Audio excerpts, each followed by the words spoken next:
And welcome everybody to the 2024 Round 20 Mexico Grand Prix from South America, or probably South America if you ask Helmut.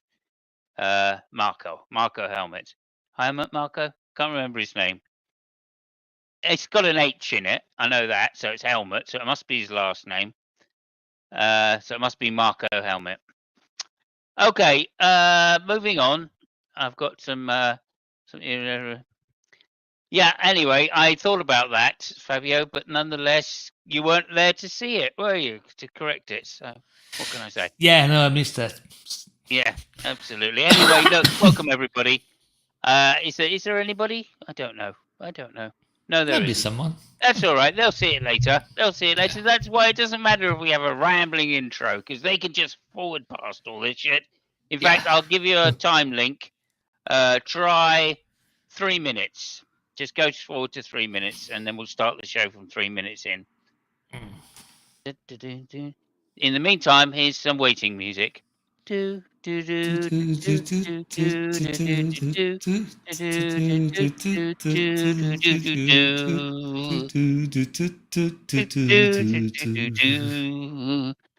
minutes in. Welcome everybody to the 2024 Mexico Grand Prix Round 20, a very exciting Grand Prix. I'm joined, as always, by the ineffable Fabio. Welcome, Fabio. Hello. Thank you very much. We're speaking a little more than he did last week, or was it the week before? I can't remember. And I'm also joined by Lucky Wolfie 7, who is not an expert. Indeed, he is not. But I'll tell you what I do want to know. What does ineffable mean? Does that mean you can't be effed?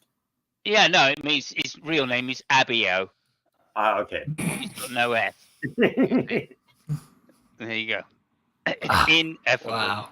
Without F. Oh, you can't write these jokes. You can't write these jokes. Yeah, no, you can't. Probably truer than I think. Yeah, okay. Which is a good thing that you can't write these jokes. Remember, everybody, please like and subscribe if you want more jokes like this. I pay a very expensive joke writer in the UK to write these jokes, so please, please bring in the money. And if you like and subscribe, I can pay Simos not to pay that guy. So there you go. Okay, so okay, here we go. Obviously, the main talking point of the Grand Prix was Max trying to pass Lando. And this is basically, I've done a reconstruction of the event as it happened.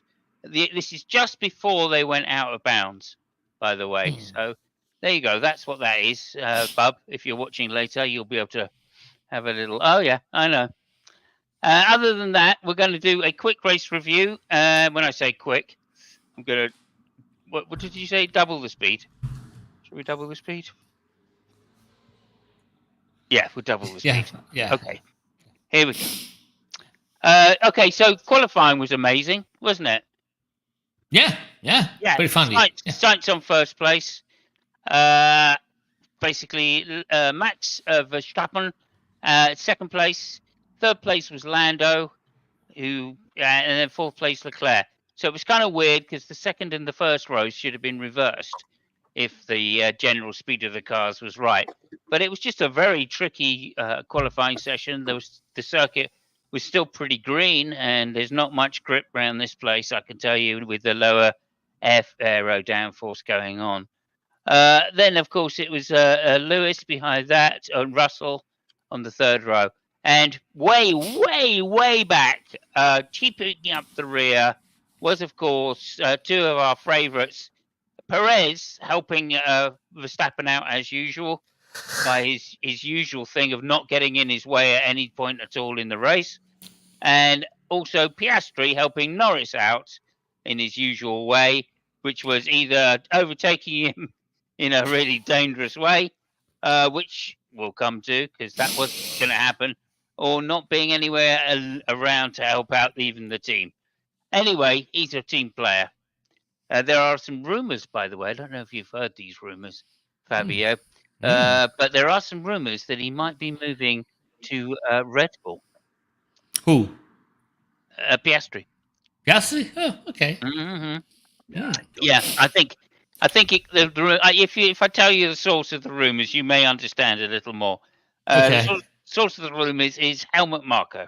Okay. Yeah. Fair enough. Yeah. I Okay. So there you mean, go. Lawson is going to be super happy about Yeah, this. exactly. Just, yeah. Marco doesn't like any of the drivers, does he? Let's I mean, face it. Just I mean, one. Lawson, honest to God, he risked his life in this weekend. Who did Lawson? Yeah, Lawson. Yeah. Yeah. Well, you mean driving against Perez? No, I mean, giving him the finger in Oh, Mexico. I see. Yeah. I mean, I hadn't thought of that. yeah, I mean, Oh, yeah, yeah. rumors are Yeah. that he's currently in a bin, somewhere outside the circuit. Yeah. But yeah. Surrounded by 4 very big Mexican wrestlers. Yeah. Okay. Yeah, I heard actually that he said. I think it was Martin Brundle said. I don't know why he bothered to do that. He almost got out the car to do that. Oh my God, these guys. Anyway, there you go. Carlos Sainz, a brilliant pole position. Very, very fast. Very consistent. I think he did the 2 fastest laps, one after another, to actually take pole. So very impressive. Anyway, here we go. It was to be a crack of a race with all sorts of things going on. So let's just get into it. Down to the first one, Max Verstappen getting away well on the inside from position 2, as always. Position 2 being the best place on the grid here. Carlos Sainz having to go off track. Tsunoda having a little spin as he was pushed off the track by Albon, who was pushed off the racing line by Gasly, I think it was. So, one thing led to another. Very unfortunate for the young Japanese lad. Basically, yeah, spun so bad, his car was absolutely trashed. So there we go. I think you could hear, as the rest of the field went by, you could hear a faint laugh from what sounded like a New Zealand accent. I'm not certain. But there we go. I thought I heard a scream from the cameraman that you almost hit at the side of the track. That as well. Yeah, it was a very fast crash because, of course, at the end of the straight, they're doing over 200 miles an hour. So there we go. Anyway, let's just rag on that. Obviously brought out a yellow flag, which turned into a safety car.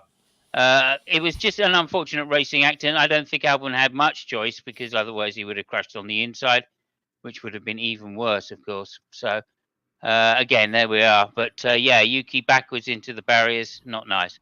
Okay, then came race. Obviously, Max Verstappen managed to get ahead into the first corner, like I said. That left Sainz behind. On the race restart, lap 9, Sainz had a massive run down the outside, or down the inside into turn 1, and managed to get past.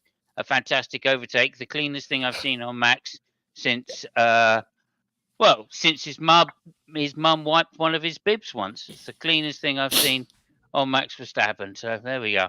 Well, it passed Verstappen the way Verstappen thinks he can pass everybody else. So yeah. Yeah, and it was clean though. They didn't touch. Oh yeah. Fuck So it. I mean, he left room as well. I mean, I was just hugely impressed. I think so there we go. breezed past him would be a more accurate term because that's what happened. Yeah. Beat him to the apex and everything. Anyway, then lap 10, the next lap, that left Lando a chance to get past because Verstappen dropped back. Lando going down the outside of, I think it's turn 1, 2, 3, 4, something like that, and was pushed off the track or made contact with Verstappen and was pushed off track. That was deemed to be a 5-second penalty, which was thing. Anyway, Norris came back on in front of Verstappen, and they was then talking about whether he should give it back. Not time to give it back because into a 130-mile-an-hour corner, Max Verstappen dive-bombed. I can't believe I'm saying he dive-bombed because it's not like he dive-bombed. He just didn't bother slowing down for the corner. Pushed Norris off the track, gave him a hefty thump, then pushed him off track again and ran off track himself. That was to give him, another 10-second penalty. The first penalty was a 10-second. We felt that these were harsh penalties at the time because they've been generally been given 5-second penalties.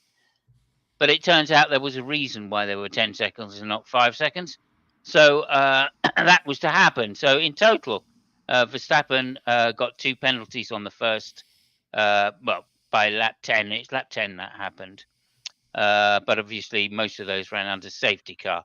So then, Norris being, was definitely playing the game the second against Verstappen. He made sure he got to the apex at least alongside Verstappen, and of course, I think that would probably be the difference. Just to mention one thing, of course, war games. War something or another. Total War. Total War is a game that you can play if you like war. Lap 15. Russell and Hamilton going at it again, needless to say. Lap 16 comes round. Unfortunately, the 400th Grand Prix start, 400 Grand Prix, it's not 400 Grand Prix start, for Alonso came and his car failed to finish. I can't remember the problem. I think it was hydraulics. I'm sure I'll get corrected on that. Then Stroll and Perez having a little ding-dong with each other. Of course, Perez doing the same thing Verstappen did, although not receiving a penalty. There we go. Anyway, lap 27, Verstappen into the pits. His tyres ran out. This was to be his big downfall, really. Poor tyres. Lap 36, Piastri starts making a move through the thing, past Hulkenberg, up to 8th place. A good recovery for the lad from the back of the pit. Lap 63, Lando had managed to catch up with Leclerc for second place, and Leclerc coming out of the last turn, had a big moment where his back end gave way. He had to oversteer, he had to compensate and go off track, which let Lando by. I think this was a real shocker for Leclerc. Afterwards in the room, when he came, you could see the look of shock on his face as he watched the replay as to how bad it really was. And there you go. They had a smile about it afterwards, of course. That put Norris in second place with the fastest lap. Lap 63, of course. It was a hell of a big moment for Leclerc. Really, quick reactions onto the outside of the track where the dust just came up in plumes. So I think that was a big moment for Leclerc. Not lucky, ended up in third place. Hamilton, Russell having a bit of a ding-dong over the last 5 laps. And that pretty much was going to be it. Lawson and Colapinto having a go at each other at the same time. And then at the end of the race, the final finishing order was Sainz from pretty much lights to flag finish for Sainz in first place. There was a brief moment that he wasn't, while Max Verstappen managed to get ahead of him. So Sainz, Norris in second place, only a couple of seconds behind. Leclerc third place, Hamilton fourth, Russell, Verstappen in sixth place, getting some good points to at least minimise the damage. And Magnussen, a great race by him, very consistent all race. So that Ferrari Haas, Toyota Haas, or whatever it's called, Gazebo Haas or something, Gizmo Haas, I don't know, managed to get fifth place and eighth place. And let me just go back a little bit here. It's just the problem with running everything at high speed. Piastri 8th place, Hulkenberg 9th, Pierre Gasly a good 10th place and 1 point for Alpine. And that was the race. So thank you very much. Now, I'm going to pass it straight over to Fabio for his little thing. Welcome, Fabio, again. Thank you for being here. And hello. over to you. Yeah. So we'll get to Lando at the end. It as you said, very good race. Amazing qualifying. I honestly I didn't think that Sainz was able to improve his first lap time. Was because he had, I think, Hulkenberg or somebody else giving me the tow. But yeah, he managed to do that. But really amazing. About the race, yeah. Hamilton, let's start from the guy. Really nice race. Was really fun, really good to see, 3 Ferrari drivers in the first 4 position or 5 position. I can't remember. Yeah, really good. Hamilton, I think he did a very nice race. He was very cautious in passing Russell, even if Russell had the damaged wing. So to avoid, I think, any issues in Mercedes, he's leaving next year. So yeah, I mean, I think if it was any other race or any other situation, would have passed Russell way faster. Would have asked, to let Russell get him by, was faster at the time. But anyway, us really good race at points again. Good points for the team. I can't remember where is it on the championship, but they should be pretty okay. What else? Yeah, I mean, you mentioned Perez.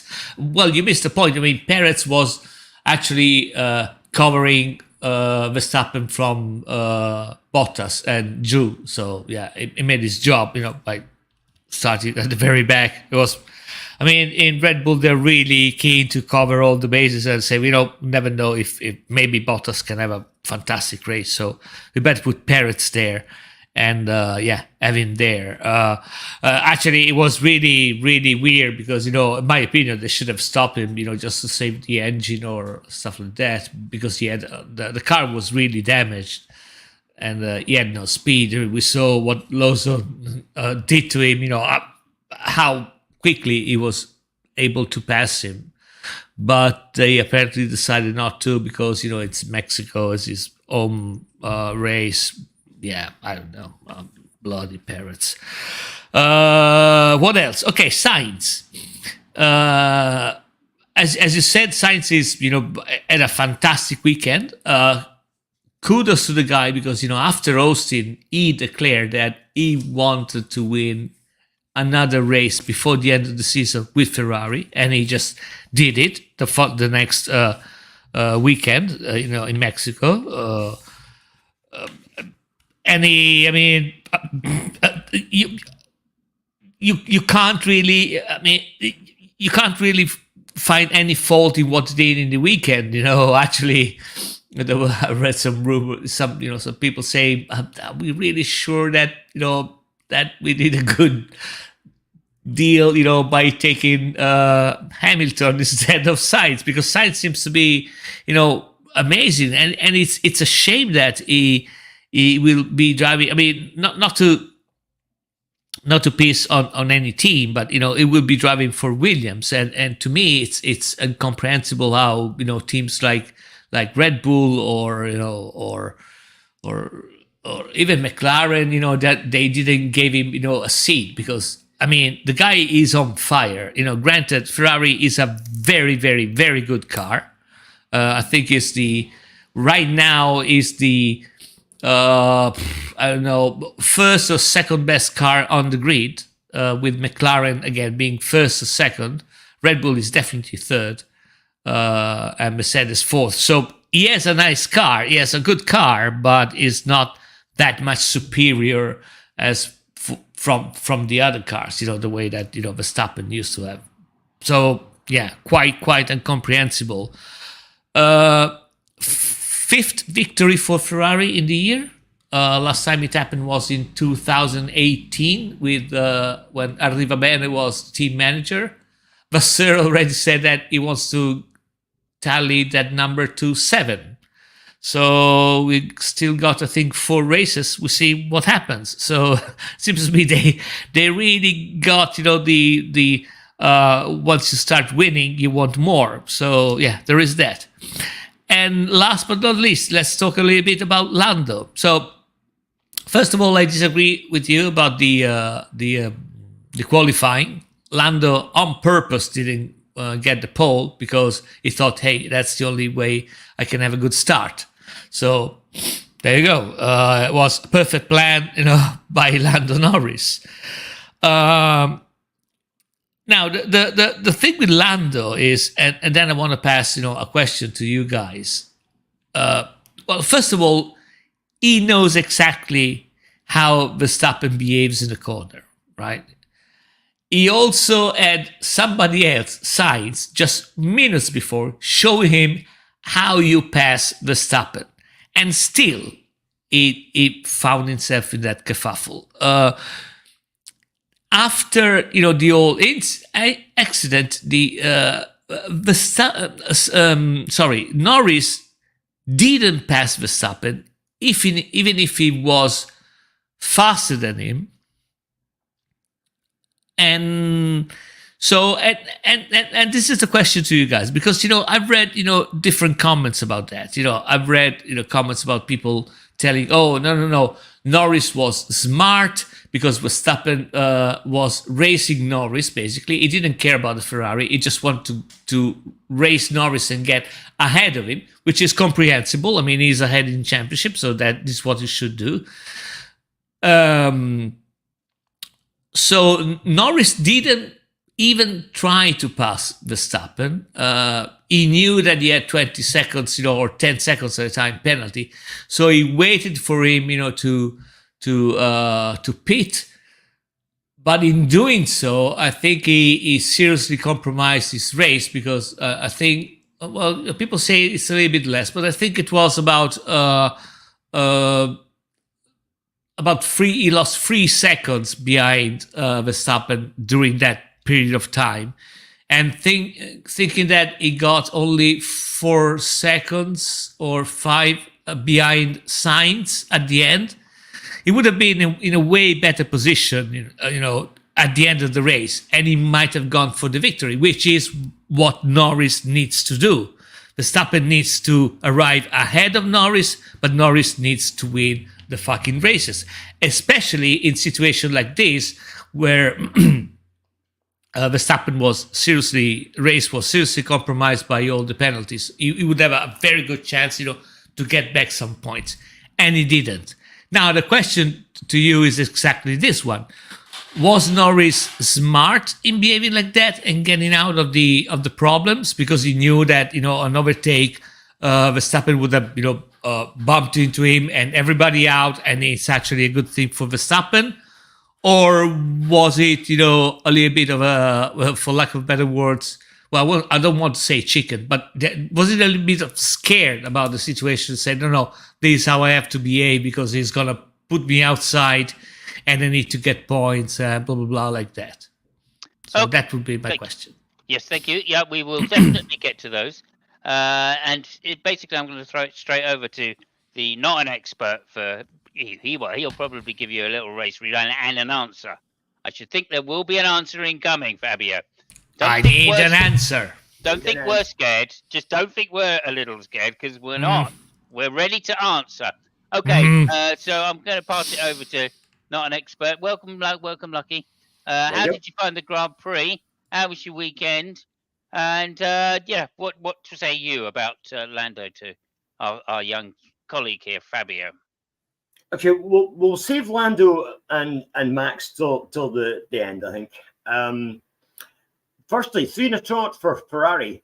Oh, well done, Ferrari. A resurgent Ferrari, in fact, and not only a fast race from Sainz, but a mature performance, I would have said, out front. And as I mentioned earlier on, I think he breezed past Verstappen when he went past him. I mean, that wasn't a difficult overtake. He was there and he was gone. He was down the road and left Verstappen for dead, basically.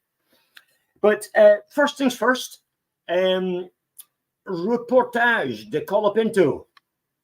So our new Williams, Logan Sargent substitute, wasn't such a good weekend for him, unfortunately. 16th in qualifying compared with 9th to his teammate. but finished 12th. So he did gain a few places. So, yeah, still doing better than Logan Sargent ever did. Moving on from him, honourable mentions of the day. I think Liam Lawson schooling Perez in how to run the Mexican Grand Prix, and a small wave, as Fabio showed us earlier in his video, a small wave from Lawson as he passed Perez, or should I say embarrassed Perez. But yeah, his life might have been in danger after that Grand Prix in Mexico, perhaps. Who else do we need to talk about?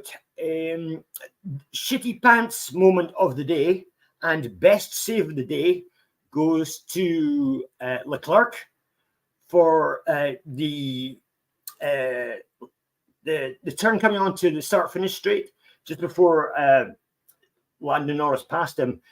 That car went sideways twice, and he saved it twice. It was a brilliant piece of driving, an excellent piece of driving from him, although I think there might have been some brown came out on two occasions.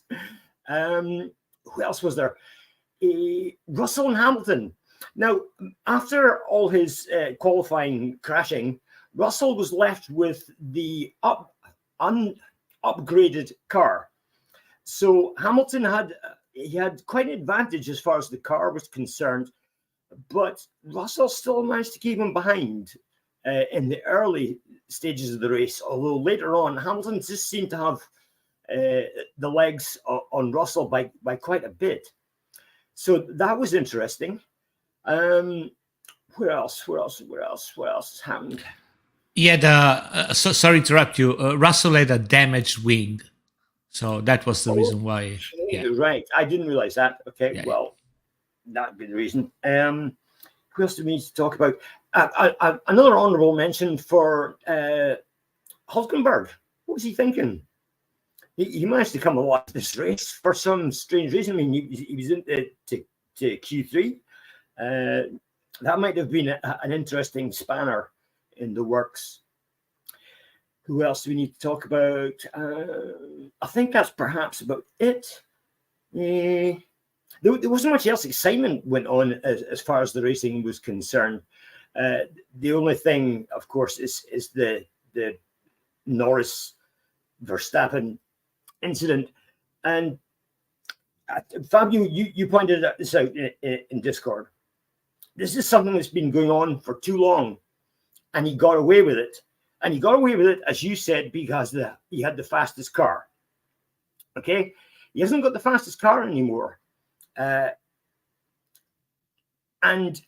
his dirty tricks are now starting to show through. His Saturday night sim racing tricks are now starting to show through.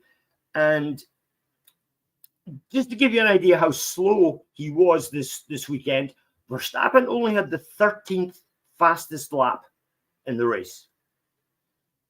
Okay? So that car wasn't going anywhere very quickly. So he did the only thing he could do in defending from Norris, which was to use his Saturday Night Sim Racer dirty tricks. But this time they came back to bite him. I mean, the first move was exactly the same move as he pulled last week that got Norris the penalty. But the second move, I mean, I just don't understand. It was like he forgot to brake completely, and he was more interested in defending from Norris than anything else, going around the corner. So that's my opinion. Okay, thank you so much. So Fabio had a question. Did you want to just answer that before we? His question was, do you think Norris stayed behind Verstappen for too long, and maybe compromise winning the race over at least finishing ahead of Verstappen? Well, the question is, did he do that because he was smart in doing that, or because he was scared to approach Verstappen again? I think that it might be. Well, I must go with the scared option. I'm thinking that he was perhaps in the mindset that, listen, after that second move that Verstappen did, I think he had a mindset where it might be if he goes past Verstappen, it's going to end up in tears, either a penalty or a crash, and that's probably why he sat behind him. Right. Okay. Thank you. Shall I answer it first, or do you want to? Yeah. Go ahead. Okay, fine. Okay, so no, I don't think he was scared at all. I think he did the right thing in hindsight again, because like it's not like what I'll do before you. I know you've got one to share, but let me just share my. No, it's okay. Just put it there because I thought it was funny, but I didn't. Yeah. Okay, here we go. Ding. Okay, there you go. So that is the beginning of Sainz overtaking Verstappen into turn 1. Now you can see Max Verstappen is not trying to defend in any way whatsoever. He's not down the insides. You can see he's as far left as you can go. If I just oh shit, fucking typical. By the way, were this fucking original? Yeah, pretty old man, OG mints and all that shit, right? Oh, and that's now gone somewhere else. Oh my god, what the hell? And that's now somewhere else. Okay. So here he is. Yeah, here he is. Okay, right. Okay, there we go. So he's just about to do the overtake. Sainz pulls out. He's still on virtually the racing line anyway. It's no problem. Easy down the inside. Out brakes Max and breezes past. Max just wasn't even defending. In fact, like even there, Max is just going, yeah, get out my fucking way. Get out my fucking way. And of course, Sainz is just off. He tucks back in again to get the slipstream. He's more interested in defending from behind because, of course, that's Norris. That was lap 10, of course. Just as a quick throw in, do you think perhaps Verstappen let Sainz go past, which means less points for Norris? Yeah. Or do you think that's just not? Yeah, no, that's exactly it. He knew he couldn't beat Sainz. So what's the point in holding yourself up and giving Norris a chance to attack more quickly?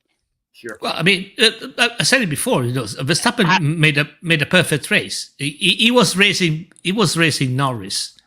He knew that his car was. Let me say the second bit. Sorry. Okay, that's all right. I just want to get through it all in one, if I may, because it's distracting. So that was the Sainz move that I just showed, and that was a perfect example where Max Verstappen just didn't even defend. He knew he was beat into the corner. He knew the Ferrari was too fast. Therefore, bang, he didn't even bother. And that's fine. That was good driving by Sainz still, of course, but he was braking on the basically still on the racing line into the corner. So there was no real danger there for him at all. If anything, as you saw, Max Verstappen had to kind of back out a little to let Sainz through the next series of corners to avoid contact. So, again, well done, Sainz. Now, if we move on to the Norris overtake, right? Norris overtook into that same corner. He went round the outside of the second one of those two corners and was pushed off the track. Okay, let me get through it. Let me get through it. Okay, so he's pushed off the track. He then came out back on in front of Verstappen, and eventually, when they got to the next corner after that, which I think was turn 7, Verstappen didn't even bother braking into the corner. He just kept his foot on the gas and literally drove Norris off the track. There's a beautiful in cockpit shot of Verstappen with the wheel turned full left and the car going straight on. I mean, there was no way he could make the corner. So, why did he do that? Well, because he wanted, for two reasons. Firstly, he didn't want to let Norris pass. That's his general attitude when someone's overtaking him. Rather have a crash than let them pass. That's his intimidation factor. We spoke about it before. That's why everybody thinks Max is really hard to overtake. It's not because he is hard to overtake. It's because he has the thing of, well, I'm going to crash into you. So There you go. And people don't want to crash for some reason. The only person that's made an exception to that rule is Hamilton. Okay, and a few early others. Now I've got loads to say here. Sorry, Fabio. Let me try and get through it as much as I can. Carry on. Carry on. Write down. Carry on. Carry on. Okay, so that's so that was the thing. That's why later, when Lando was still behind Verstappen, he would not try and overtake. I think the Verstappen also did that particular maneuver because he knew that Leclerc would get past. That would put the two Ferraris out front. That would minimize any kind of difference, which Verstappen was going to lose, even if Norris got by, which I'm thinking he probably thought he would anyway, even though he was surprised to get the penalties. Although I don't see why the second one of those wasn't a clear slam dunk. So that's that. Now, the other thing that you mentioned briefly, I think that's it. He was wise not to try and push it against Verstappen. If he could have had a clean overtake like Sainz, he would have been on. But there was no way Max was ever going to let him. Sainz had a clean overtake because it didn't matter. And Verstappen's attitude is not to crash with people's cars that don't matter. So there you go. He undoubtedly would have had a go at crashing into Norris. Now, the second point I'd like to make, I've got 4 points in all, but this is the second. That was the second point. The third point is Verstappen didn't start these rules coming in. Everybody seems to think that it's all, oh yeah, but there was a thing. Verstappen's rule changes because of Verstappen, right? Well, if you go back before Verstappen, it's the same thing. That the particular driving standards and how you overtake was an issue still going back a few years before Max got actually in a car. And although he was bad, he wasn't bad for the sake that he was overtaking in a nasty way. He was bad for the fact that he was just a novice at the time and clearly still too young. OG, hello Andy, how you go? Yo. Okay, so that's the second point.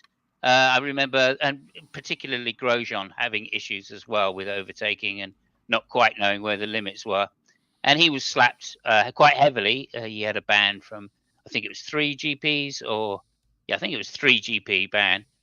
And that's what I would have loved to have seen for Verstappen, right, for this one. Anyway, now the fourth point is going back even further.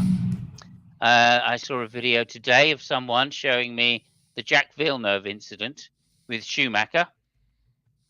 And it's remarkably similar. Actually, Jack makes a dive down the inside. Schumacher tries to cover it off, but doesn't manage to. Steers out first of all, and then realizes it's Verstappen, it's the championship, and steers back into Villeneuve as hard as he possibly can, of course, and sends himself off without damaging Villeneuve's car in any significant way to stop it running. And Villeneuve goes on to win the championship. Why does he win the championship? Michael Schumacher, because he outpoints him, basically. Michael Schumacher came second in that particular year, 1997, I believe. And he was then disqualified from the championship. His points weren't removed, but he was basically barred from taking second position. And Ferrari still went on to win the constructors, I believe. So they were not penalised in any way. Not saying there was cheating back in the 90s with Ferrari, but any chance I get to impugn it, you know I'm going to. Till next year. Of course, next year I'll be a Tifosi. So obviously, there's never any chance Ferrari ever cheated next year. However, this year, Schumacher didn't get his 8th world title because of that. Okay, so that's basically the 4 points. That's if we'd seen some. I have a 5th point. Sorry, I just remembered another one. Yeah, no, this one's important to get us back.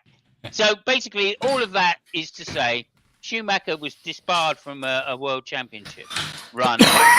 Okay, because he did exactly what Verstappen's been doing, right, which is turning into cars.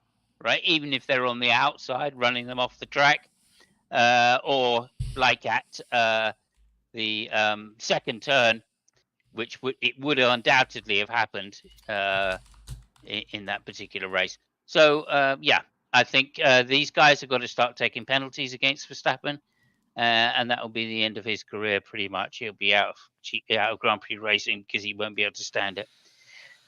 The last point, the fifth point, very interestingly enough, there's another conspiracy rumor going around that all of these decisions that have been going Verstappen's way have pretty much been done not just by the FIA, but with particular stewards in the room, namely Derek Warwick. It's pretty unbelievable, and it is a conspiracy. Derek Warwick is a pretty good racer. He's well known around the British touring car scene as being an upright man and a fair man when it comes to racing. However, like we're saying, this is probably more to do with rules. The difference, though, is the steward at Mexico race was Johnny Herbert. Johnny Herbert, known to be I don't give a fuck Johnny Herbert. So, this is a man who had both his legs crushed and then still came back to be a Formula One driver. So, he don't give a fuck for no one. And I think that's why we probably saw 20-second penalties to Verstappen, or 10 seconds each, instead of the usual 5 seconds, which they were generally giving out. And the sixth thing I'd just like to... No, go ahead. I'm joking. Okay. So okay. Yeah. Does that all make sense anyway? That all ties together to say, yes. So Fabio, Lando was in fact right. Fair enough. Okay, so I'll get to the penalties in a second. So basically what you told me in all your ramble is that regardless of the penalties, Verstappen did exactly what he wanted and needed to do, and Norris didn't. That's what you told me. Because, Verstappen did whatever the fuck he wanted. Everything he did in his plan, he managed to do that. And Norris wasn't able to do that. Okay, fair enough. But I want to make you another question.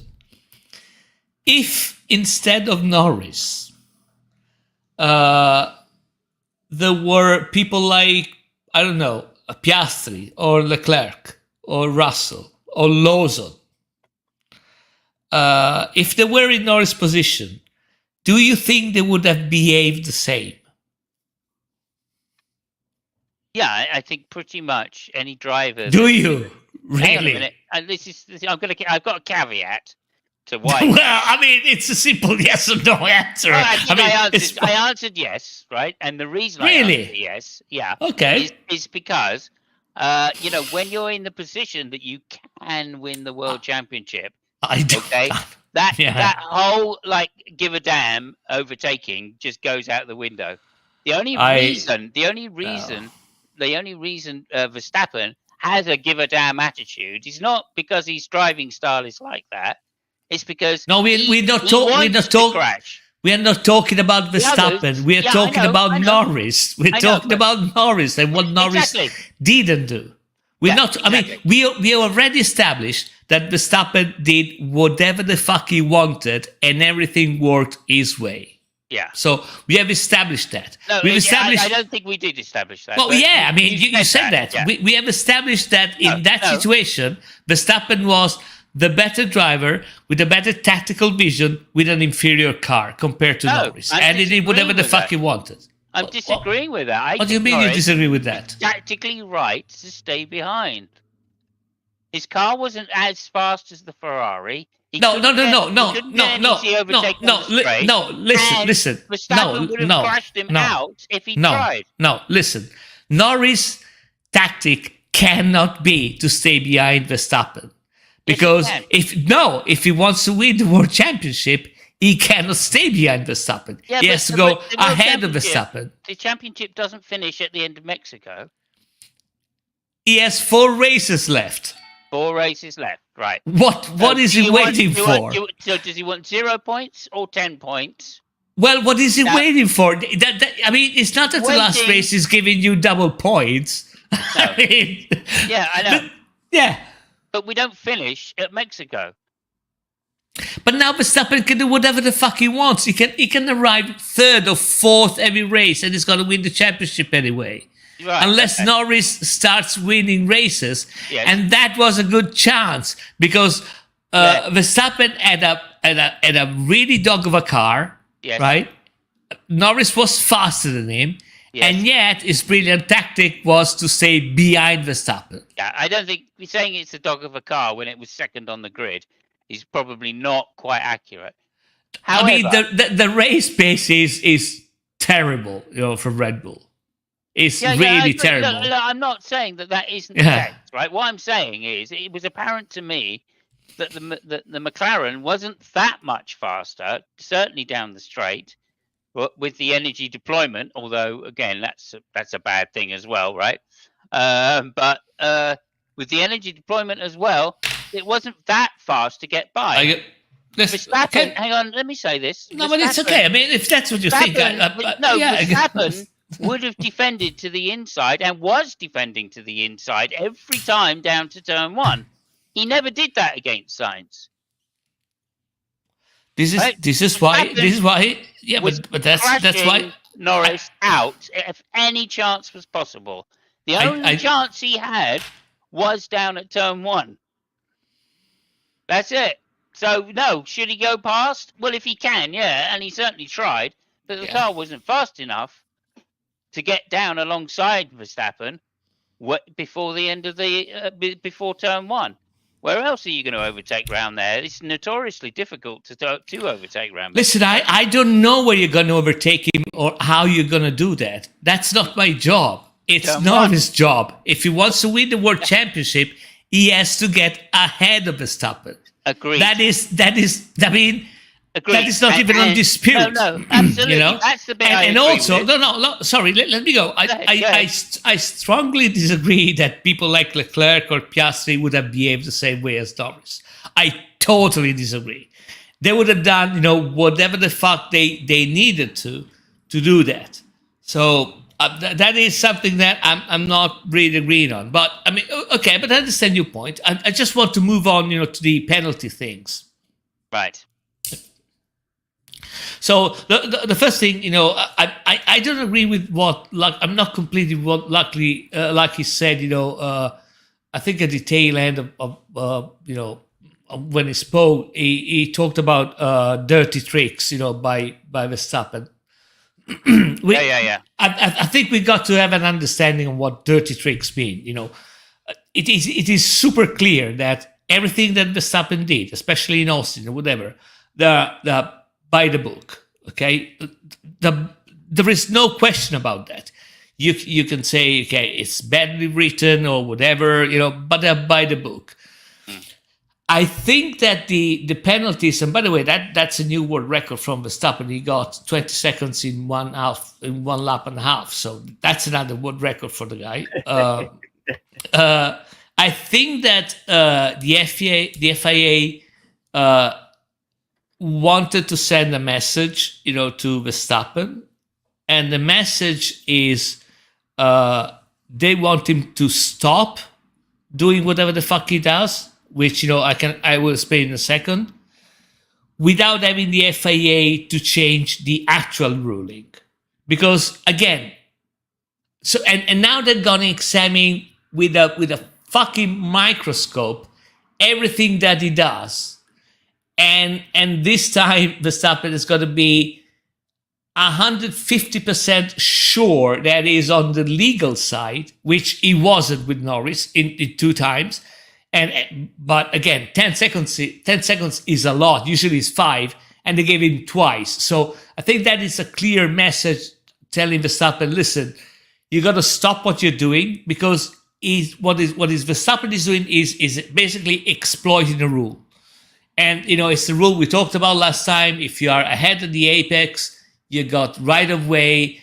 And he actually does that by releasing the brakes. It just doesn't make the corner. The only thing which counts in his head is being ahead of the apex, because then the rule tells that he has right of way, which is perfectly by the rule.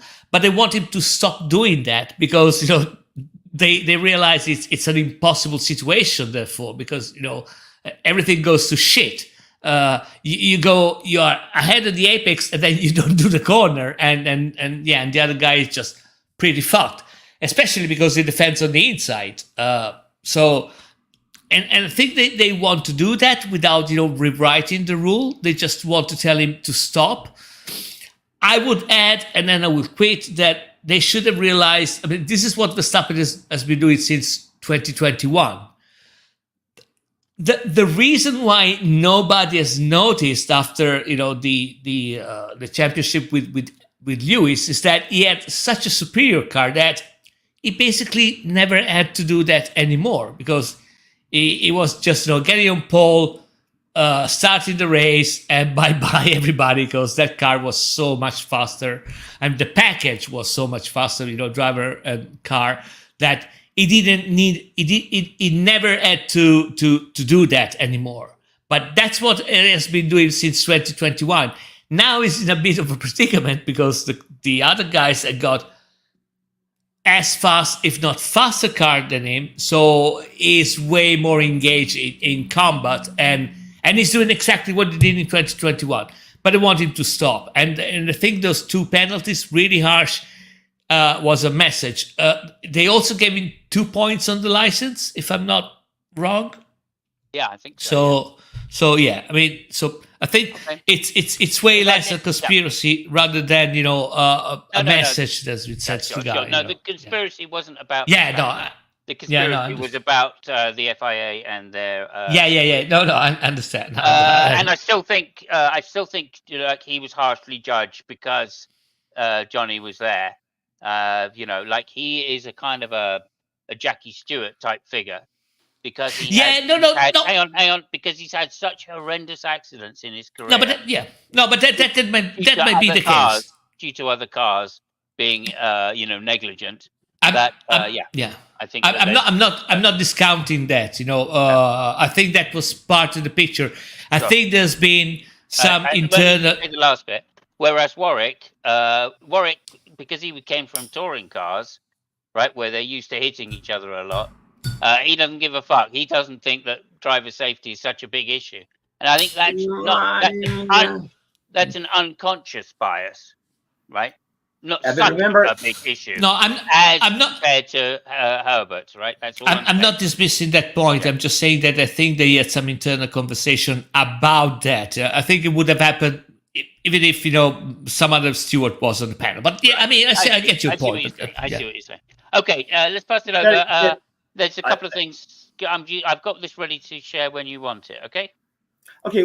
Quickly, can I disagree with Derek Warwick? Remember, as I said earlier when we went to Derek Warwick, his little brother died in a motor racing crash, and I think if anybody is going to be driver safety conscious, it would probably be Derek Warwick.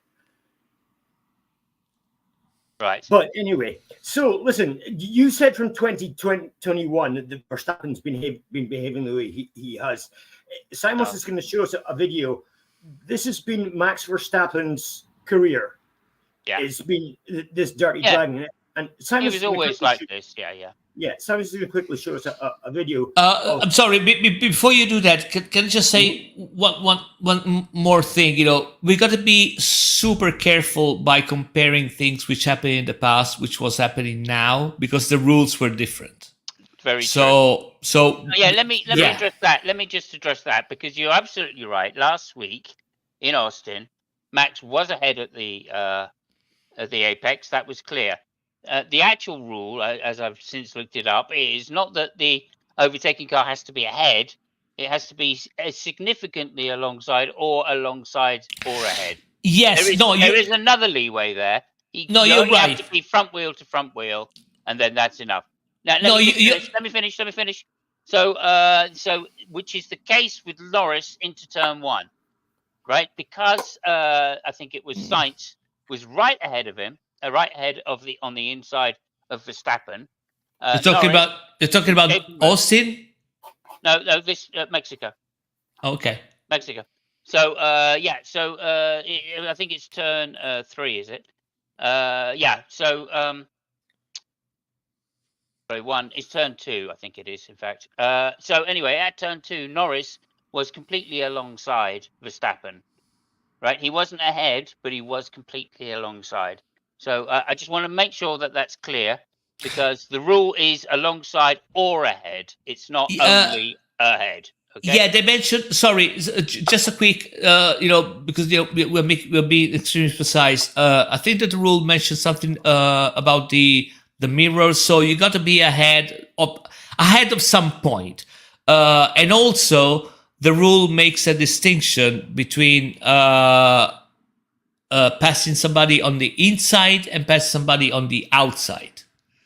That is the two different cases where you have to be in a different position. Okay, so I'm talking But about yeah, the no, okay, overtaking car. carry on. I was just I'm talking about the overtaking car, and it doesn't have to be ahead at the apex. No, but it's hang on. It's the defending car that has to be ahead at the apex. The overtaking car can just be significantly alongside, by which they mean wheel to wheel. That's all. Yeah. Okay. But it's different if you're passing somebody, if you're defending on the inside or defending on the outside. Namely, there are two different set of rules. But okay, carry on. Absolutely they are, but they still both hang on the fact that whichever car's ahead at the apex gets right of way. That's the general rule. Okay. I mean, you're supposed to give room only if the overtaking car is alongside. That's the rule, and that's why it's a slightly different rule. When we say it's the car that's ahead at the apex, that's not strictly true. It's the defending car that has to be ahead at the apex. Yeah. And that's the rule which Max is taking advantage of. Yeah. Anyway, I'd like to go over to Lucky now, because otherwise we're going to be here for another 30 minutes at this rate. So thank you so much for that. I think we do agree, of course, Fabio, as always, but in a very disagreeable way. Yes. So there we go. Thank you very much. Okay, over to you, Lucky. Okay, well, if you want to start this going, because it takes a wee minute to get to the actual action that we want. Yeah. Okay, fair enough. In the meantime, let me say that... I'm not sure I'm going to be able to play this, am I? Oh, no, yes, I am. Okay, good. Yeah, I changed them from the one that was the official to nice. To this one. Now, look, if Max Verstappen doesn't want you to get past, he's not going to let you pass. This is 2016, remember here. This is long before Max got himself in a position where he is now with 3 world championships. And if we let this play, you'll see the next thing that he does, which is the worst thing you can possibly do, and that is move under braking. If he was prepared to do that, he's prepared to do anything.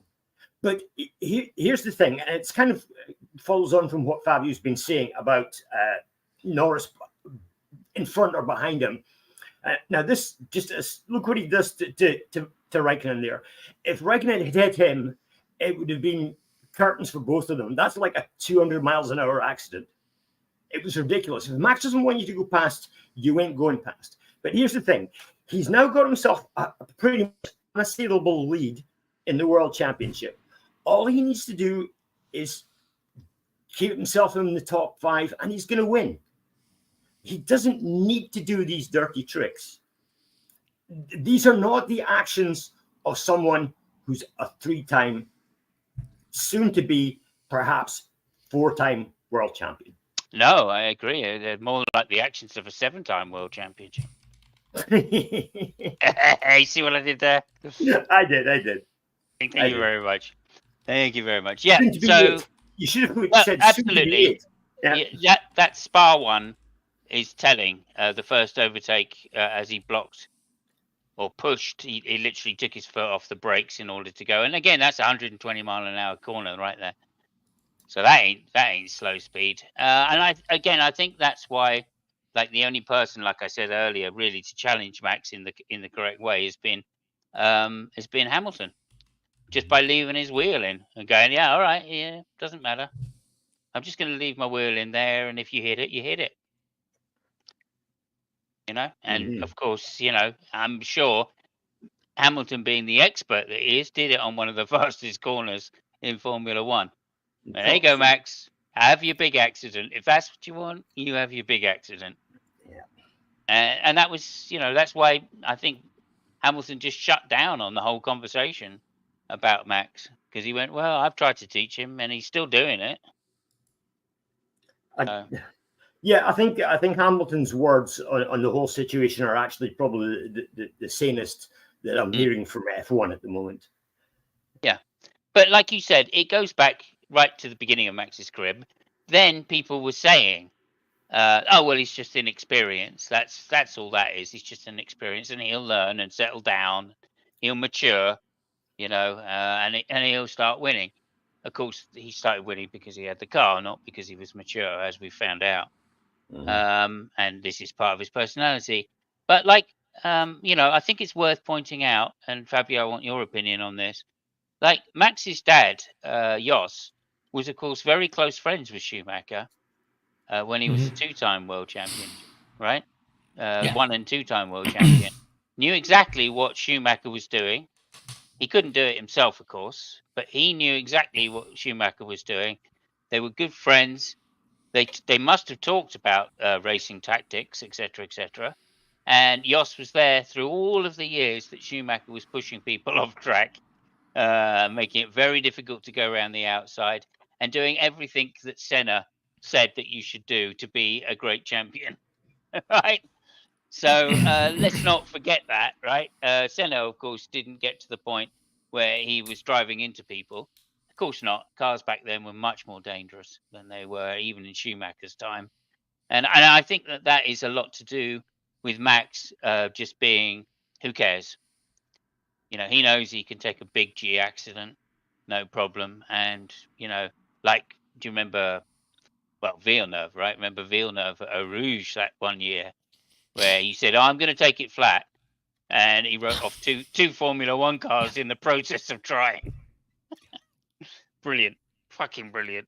Anyway, and I think that's Max's attitude mixed with Schumacher's, driving style again. Max drives more like Schumacher than anybody I've ever seen.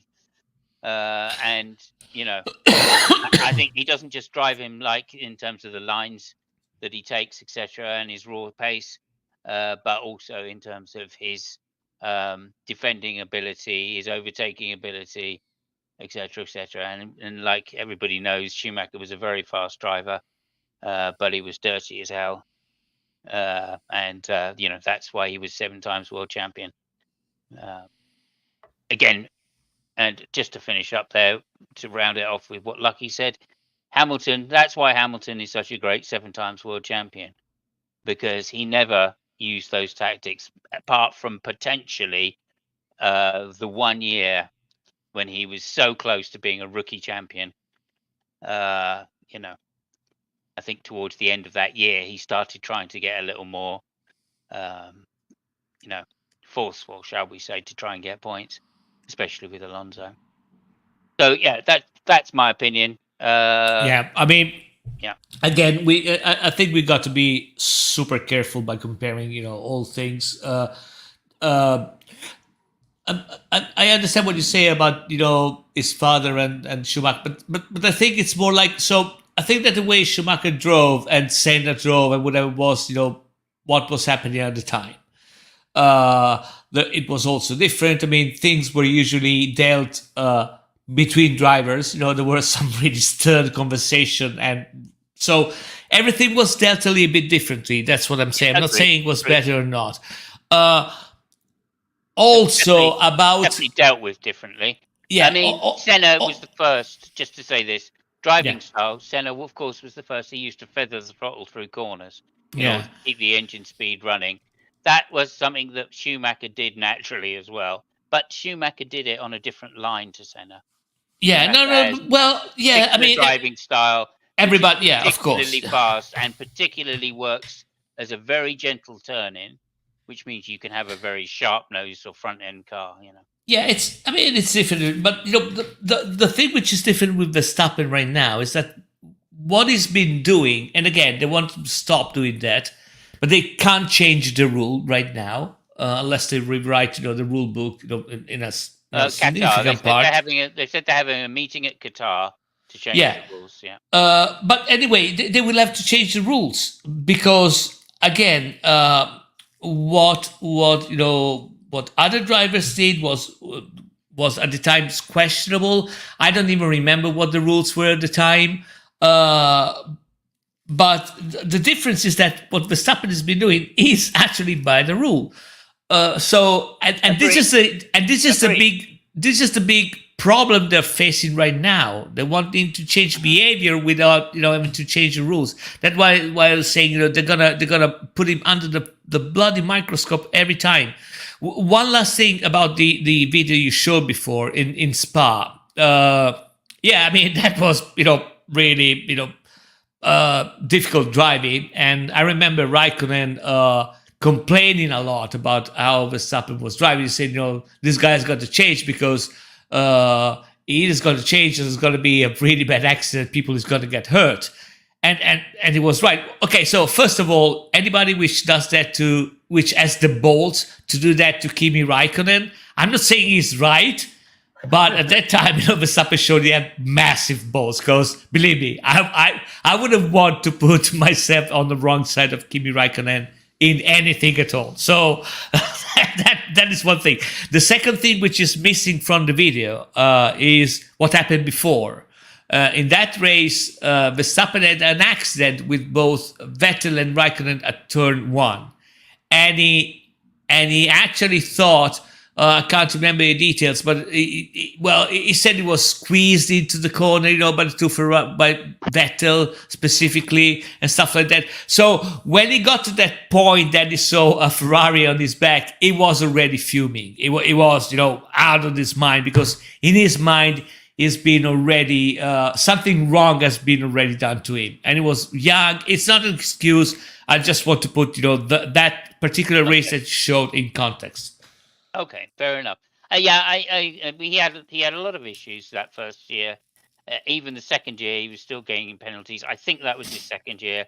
I'm not certain, but I think that might have been his second year. And that car was a bit of a dog anyway.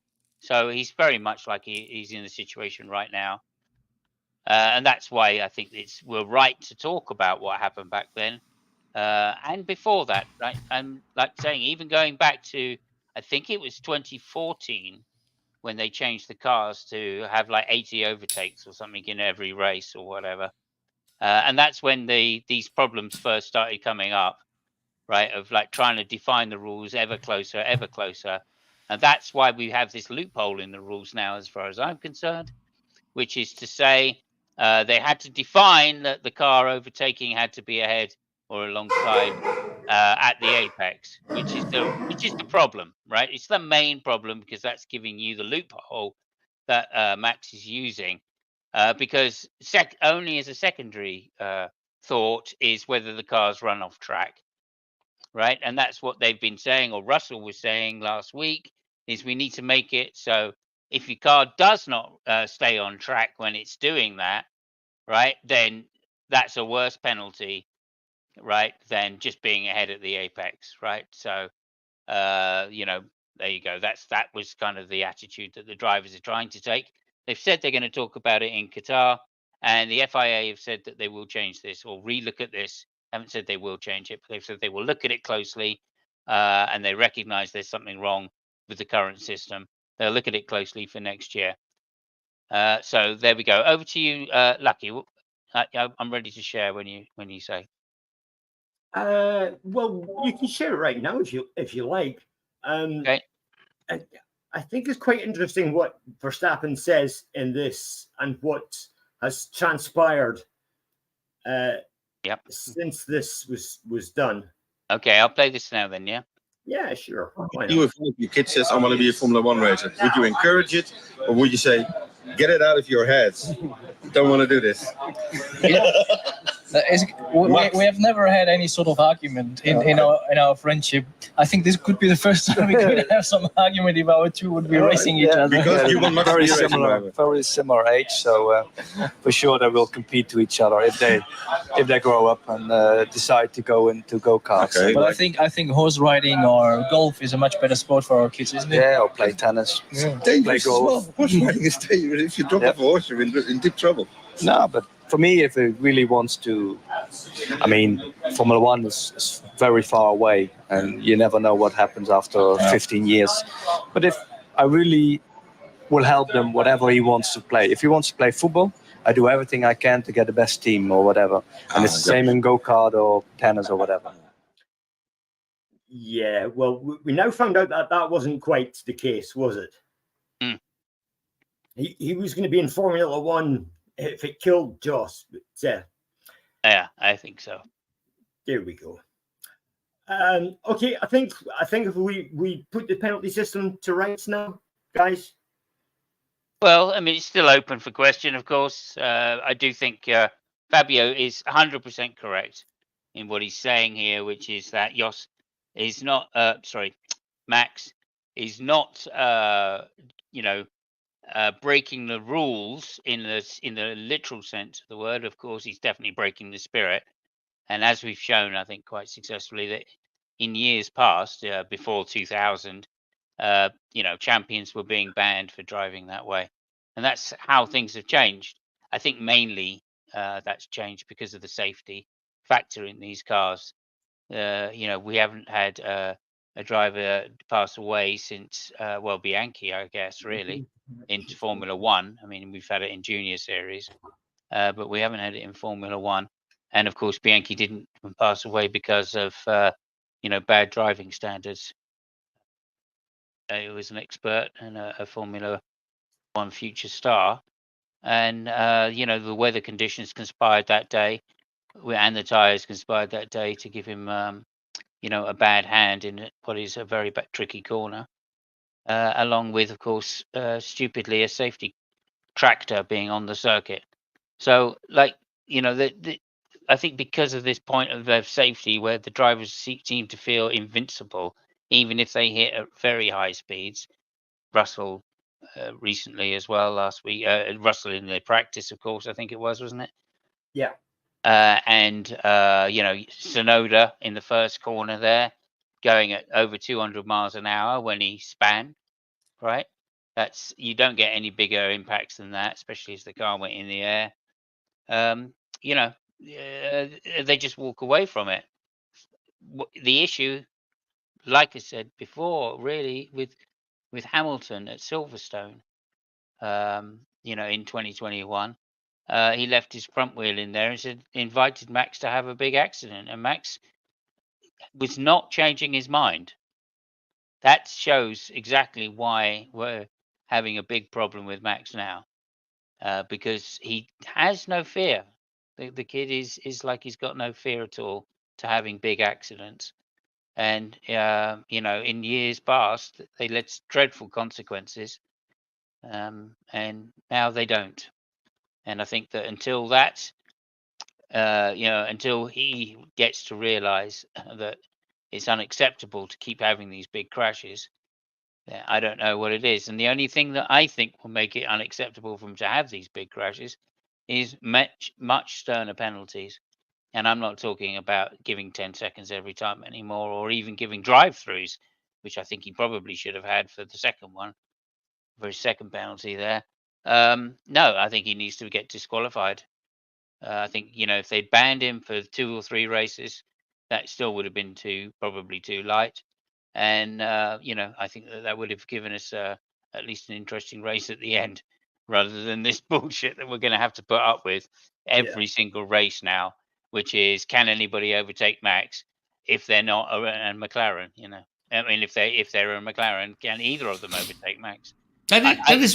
Sorry, I really want to see Piastri up there. Not that I think he's ever going to touch wheels with Max. I think he'll back out as well. So that is one of the reasons. I mean, you just mentioned in passing, but I think that is one of the main reasons why I think that. And again, we talked about it. I don't want to go back at it, but I think that Norris did a mistake in waiting out, and the reason being the one that you just mentioned is that nowadays, compared to previous times, they will disqualify now for a race or two. And I think that if Norris pushed Verstappen a little bit more and actually tried to pass him instead of waiting, Verstappen might have made something so stupid at that moment, because granted, he did everything stupid that he could, right? But he might have done something so stupid that he would have been disqualified at least for a race, if not two.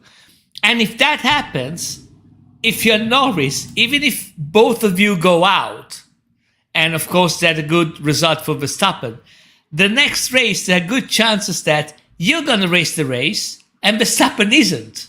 So those are going to be huge points if you manage to win the race, of course, right? So that is what I was thinking through, you know. But anyway, okay. Over to you, Lucky. Do you want to finish up for us? Sure.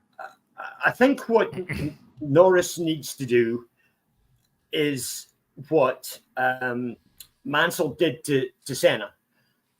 And that's realize, and what Hamilton did to Verstappen as well. And that's make him realize that if you're going to do this, we're both going to end up off. It's your choice. And I'll bet you that Mark Webber has said to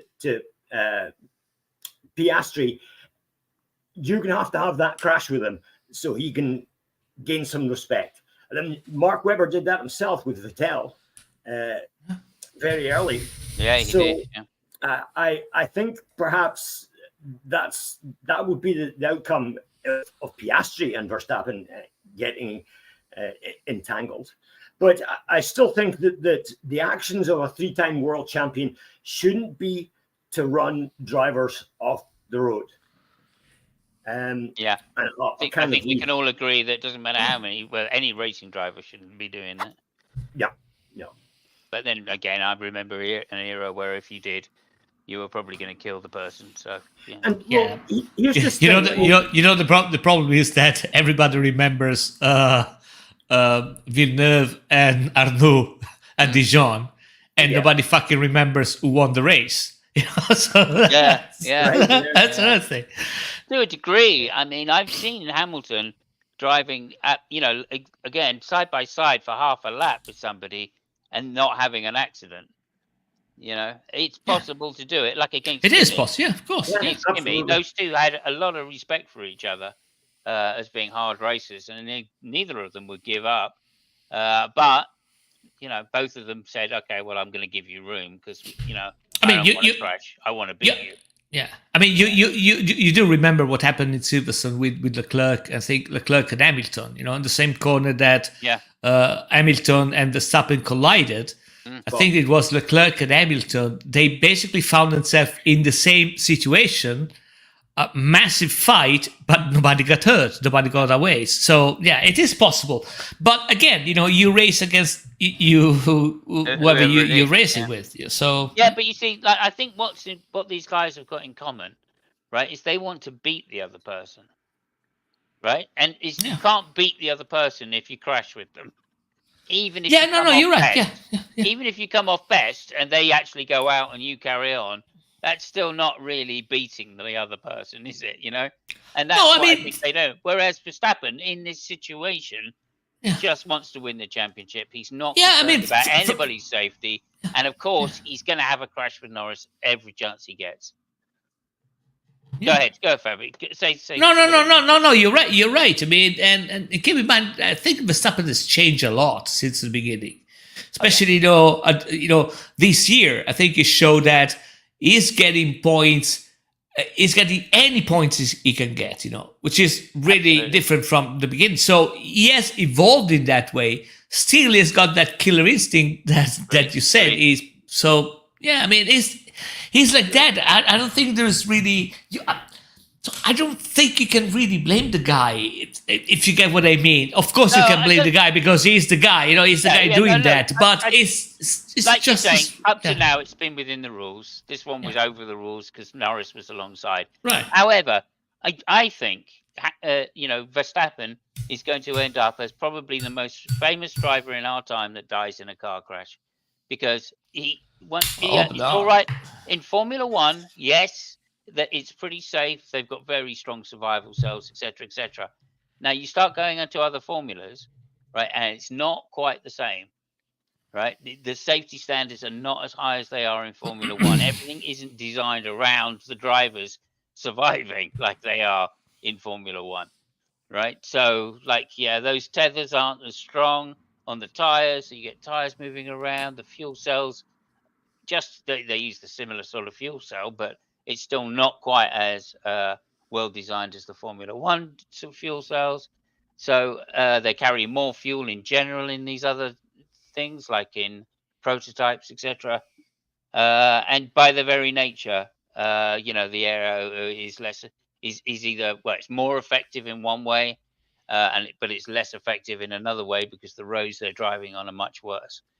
So, I'm just saying, I think that if Verstappen doesn't change his driving style to accept the risk that motorsport should be offering him, I don't think he's going to get much past Formula One, a life outside Formula One, especially if he goes somewhere like the States to do it. That's going to be just disastrous. Anyway, if something's going to happen to Verstappen, I think it might be along the same lines of Schumacher and Colin McRae, who both did something with overconfidence that perhaps they shouldn't have been using that confidence in. But okay, listen. Before we finish, Fabio, did you want to say anything after all of that? No. It's fine. You go. Okay, thank you. One small piece of Formula One news for next year: no fastest lap points. There'll be a new point system. This fastest lap extra point is going to be abolished. There'll be none of that. Yeah, I do want to talk about that for a second. Okay. Well, come back to. I've got a couple of things, and then it's all yours. Okay. This Mexico Grand Prix was the 250th time that Scuderia Ferrari have managed to get the fastest lap in qualifying. It was Charles Leclerc's 10th fastest lap in his career in a race. And believe it or not, let me just say this then. Sorry,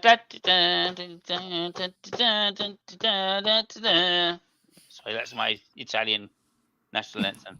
Okay, and believe it or not, Lewis Hamilton is now the second driver to achieve 20,000 Formula One racing laps. Fantastic. It's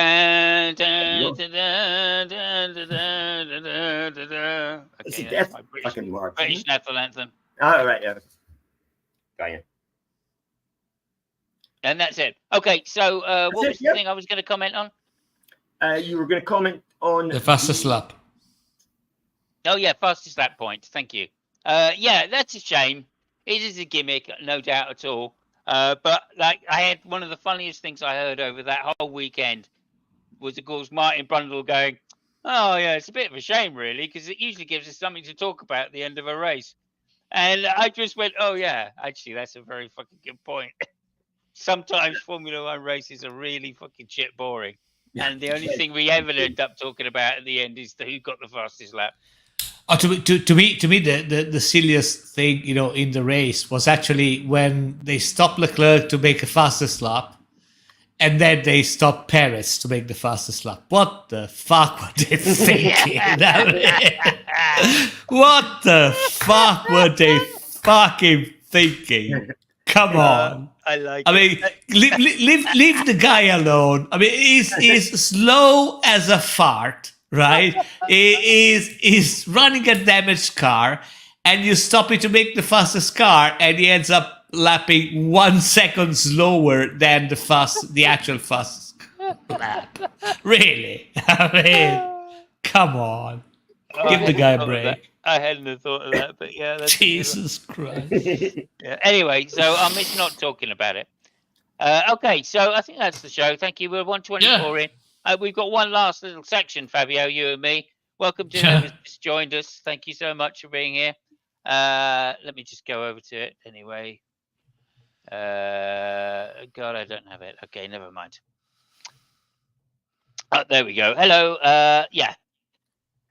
Okay, so basically, we're going to do the last section, which is, of course, quiz or myth.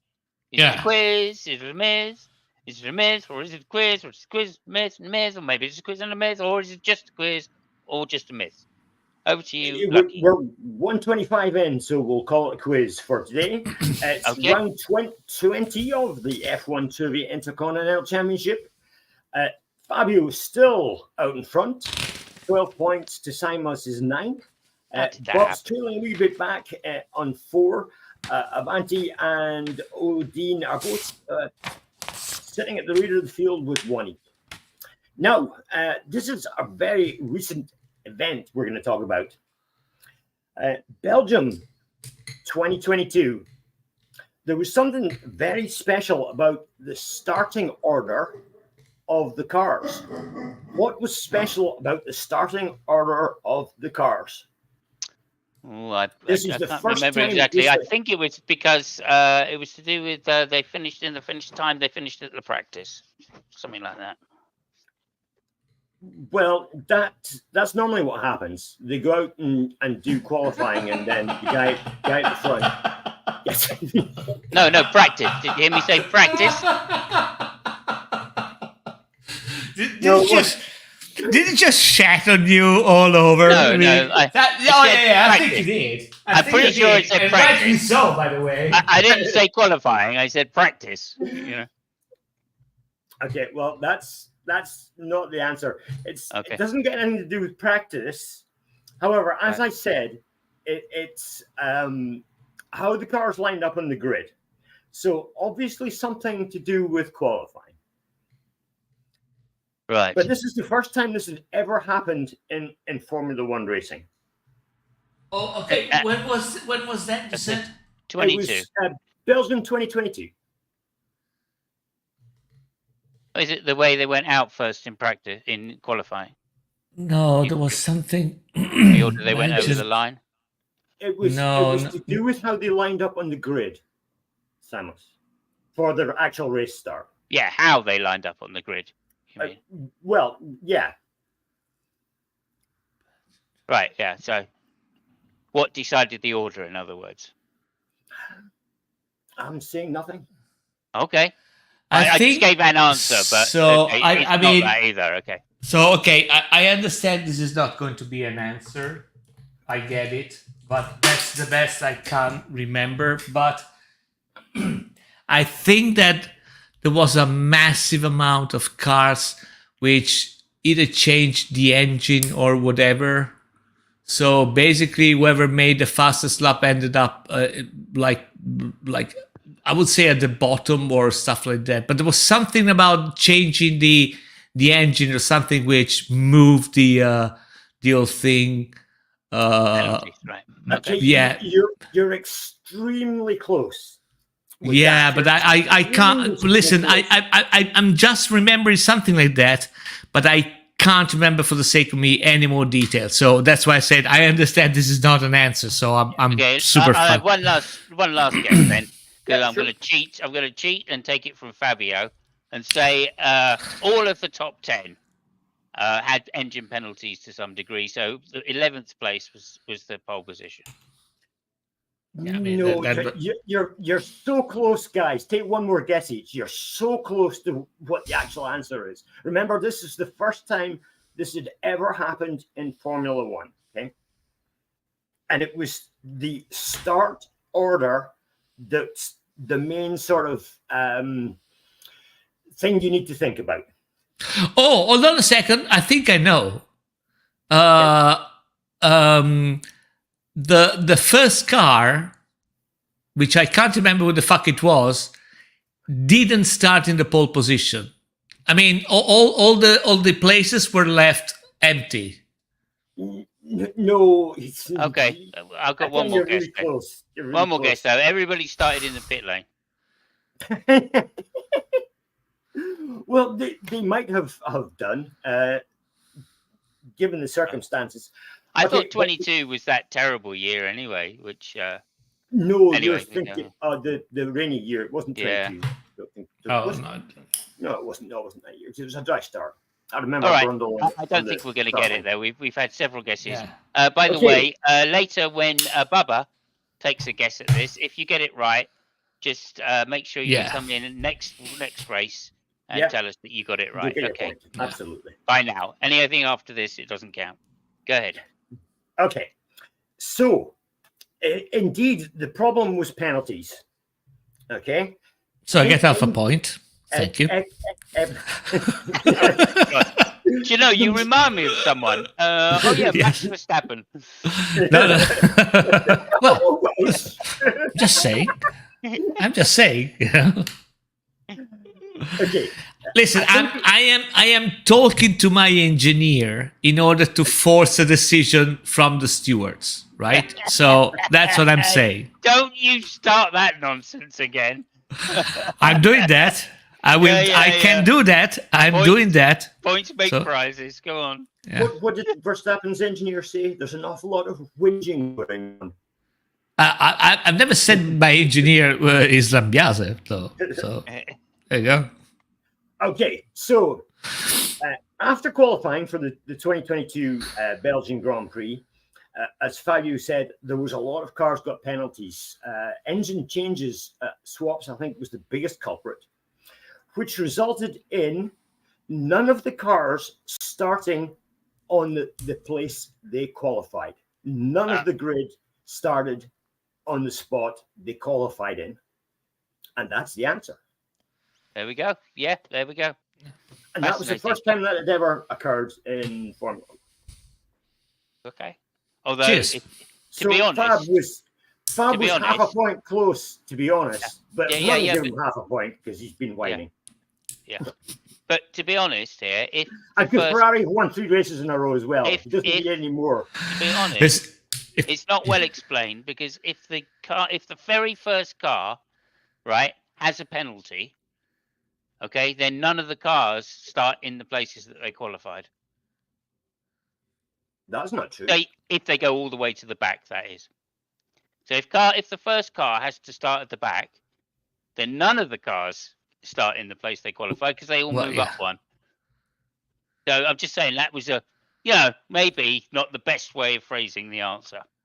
But I think we understand that, all of the cars were moved from the position that they qualified in by themselves, right? Not because of another car moving. Is that what you mean to say? No. No? No, I mean to say exactly what you said. That somebody, there was at least someone in the first top 10 which had to move at the back of the grid. But it has to be the first driver. Doesn't Well, I mean, it might be the case that that the first 4 or 5, just move a couple of positions. Right, but right. there must be somebody at a certain point that moved at the end of the grid, which presumably was quite far ahead. That's what I'm just saying. I can't believe that the first driver hasn't had that happen before. But maybe you're right. I remember someone like taking 25 place or a 44 place, got pole and then took a 44 place grid penalty. By the way, I think it's quite racist about you guys, telling me about whinging and stuff and saying the stuff. And because the most whinging guy I remember of when he's really whinging is actually Lewis Hamilton. When he starts whinging, that guy is really, really good at it. Yeah. Well, yeah. There is that. Yeah. But then if you had a vegan dog, Yeah, no, you're right. You're right. There we go. My dogs are not vegan. You're right. Yeah. Anything else you gentlemen would like to say? Lucky. I think we should end it on vegan dog. I think it's vegan dog is the shit. if it's the shit. Yeah. We all wish we don't had want one. to lower the tone of the show anymore.